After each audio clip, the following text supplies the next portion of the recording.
Hello guys, welcome back to my channel. আজকে আবারও নতুন একটা রান্না নিয়ে চলে এসেছি। আজকের রেসিপিটি হচ্ছে ধোকার ডালনা।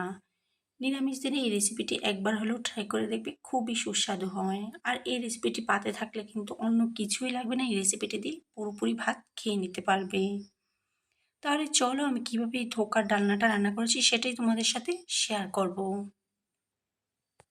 ধোকা রান্না করার জন্য প্রথমে আমি একটা বসিয়ে দিলাম কড়াই। কড়াইয়ের মধ্যে দিয়ে দিচ্ছি অল্প একটু পরিমাণ সাদা তেল।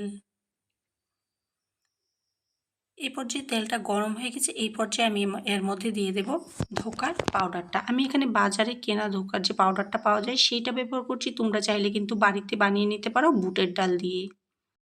এবার খুব সুন্দর করে এটাকে ভালোভাবে কিন্তু অনবরত নেড়ে চেড়ে 1 মিনিটের মতো এইভাবেই অনবরত নেড়ে চেড়ে আমি সুন্দর করে এটাকে একটু ভেজে নেব। ভাজাটা হয়ে গেছে, তো ওই পর্যায়ে আমি এর মধ্যে দিয়ে দেব জল। আমি এখানে অল্প অল্প করে জল দিয়ে খুব সুন্দর করে কিন্তু আমি এটাকে একটু বানিয়ে নেব। অল্প অল্প করে জল দেব আর খুব সুন্দর করে একটা ডো তৈরি করে নেব। একসঙ্গে সবটা জল দিতে যাব না, তাহলে কিন্তু আবার বেশি নরম হয়ে যাবে। তো অল্প অল্প করে জল দিয়ে বানিয়ে নেওয়ার পর দেখো খুব সুন্দর কিন্তু আটার একটা ব্যাটারের মতো রেডি হয়ে গেছে। এবার এটা নামিয়ে নেব।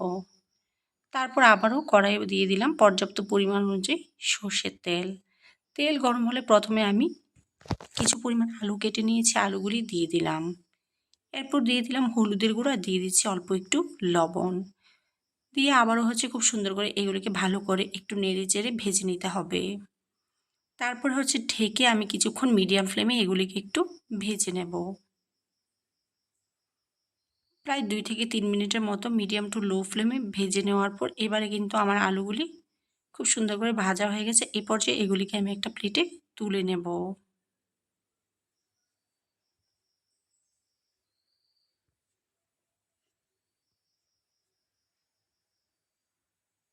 এবারে এই তেলের মধ্যে আমি দিয়ে দেব ধোকা। আমি ধোকাগুলিকে একটা প্লেটের মধ্যে প্রথমে একটু তেল দিয়ে এগুলিকে নামিয়ে নিয়ে হাত দিয়ে একটু যেতে যেতে এগুলিকে সমান করে তারপরে আমি একটা ছুরির সাহায্যে এগুলিকে এইভাবে চৌকাটের মতো করে কেটে নিয়েছি। তো এগুলি আমি দিয়ে দিচ্ছি।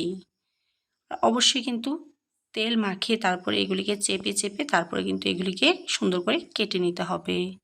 এবার 1 মিনিট পর আমি এক পাশ উল্টে দিচ্ছি। সমস্তগুলিকে আমি একটু উল্টে দেবার খুব সাবধানে কিন্তু এগুলিকে উল্টে পাল্টে ভেজে নিতে হবে। এগুলিকে প্রায় উল্টে পাল্টে মিডিয়াম লো আর হাই ফ্লেমে প্রায় 5 থেকে 6 মিনিটের মতো সুন্দর করে এইভাবে ভেজে নিতে হবে। প্রায় 5 মিনিটের মতো ভেজে নেওয়ার পর এবারে এইগুলিকে আমি আবারও একটু উল্টে পাল্টে হাই ফ্লেমে ভেজে নিচ্ছি। এবারে এগুলি নামিয়ে নেওয়ার পর আবারও কিছুটা তেল দিয়ে দিলাম। তেল গরম হলে দিয়ে দিচ্ছি আরও কিছু পরিমাণ ধোকা। তো ধোকাগুলি দেওয়ার পর আবারও সুন্দর করে 1 মিনিট পর আমি উল্টে দেব। তো আগের মতোই সেমভাবে আমি উল্টে পাল্টে 5 থেকে 6 মিনিটের মতো এপাশ ওপাশ করে মিডিয়াম টু লো হাই ফ্লেমে সুন্দর করে ভেজে নিব। এবার দেখো খুব সুন্দর করে কিন্তু ব্রাউন কালার করে ভাজা হয়ে গেছে। এবার আবারও এগুলিকে আমি একটা প্লেটের মধ্যে তুলে নিচ্ছি। এবার আবারও তেল দিয়ে তেলটা গরম হয়ে গেলে দিয়ে দিচ্ছি হাফ চামচের মতো 5 ফোড়ন, 2টা শুকনো লঙ্কা আর একটা তেজপাতা। এবার এগুলিকেও সুন্দর করে একটু ভেজে নিতে হবে।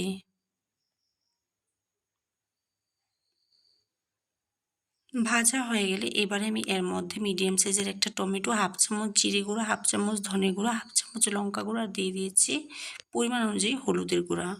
দিয়ে খুব সুন্দর করে মিক্সিতে একটা পেস্ট বানিয়ে নিয়েছি। এবার এটা দিয়ে দেওয়ার পর খুব সুন্দর করে ভালো মতো একটু মিশিয়ে নিচ্ছি। এবারে এর মধ্যে দিয়ে দেবো অল্প একটু জল। তো জলটা দেওয়ার পর এবারে আমি কিছুক্ষণ আবারও ভেজে নেওয়ার পর দিয়ে দিলাম ফ্রাই করে রাখা আলু। আলুগুলিকে দেওয়ার পর আবারও সুন্দর করে এগুলিকে অল্প একটু সময় কষিয়ে নেব। খুব সুন্দর করে কষানো হয়ে গেছে। মশলাটা থেকে কিন্তু তেলটা ছেড়ে দিয়েছে। তো এই পর্যায়ে এর মধ্যে আমি দিয়ে দিলাম পরিমাণ অনুযায়ী জল। আর জলের পরিমাণটা একটু বেশি দিতে হবে, কারণ ধোকার তরকারির মধ্যে জলের পরিমাণটা বেশি না দিলে কিন্তু তরকারিটা পুরো শুকনো শুকনো হয়ে যাবে। তো যখনই গ্রেভিটা ফুটে উঠেছে এই পর্যায়ে আমি দিয়ে দিলাম ভেজে রাখা ধোকা। তো ধোকাগুলি দেওয়ার পর আবারও সুন্দর করে এগুলিকে ভালো মতো একটু মিশিয়ে নিতে হবে। খুব সাবধানে কিন্তু এগুলিকে নাড়াচাড়া করতে হবে। তো এবারে হচ্ছে আবারও আমি 2-3 মিনিটের মতো ঢেকে রান্না করব। প্রায় 2 মিনিটের মতো ঢেকে রান্না করে নেওয়ার পর এবারে কিন্তু আমার সম্পূর্ণ রান্নাটা রেডি হয়ে গেছে। এই পর্যায়ে এর মধ্যে দিয়ে দিচ্ছি 1/2 চামচ পরিমাণ গরম মশলা গুঁড়া। দেওয়ার পর আবারও সাবধানে একটু নেড়ে চেড়ে নিচ্ছি। তো এবারে কিন্তু আমার রেসিপিটি সম্পূর্ণ রেডি। গ্যাসটা বন্ধ করে নামিয়ে নিলে হবে। আমার আজকের রেসিপি ভিডিও ভালো লাগলে অবশ্যই আমার চ্যানেলটি সাবস্ক্রাইব করতে ভুলবেন না।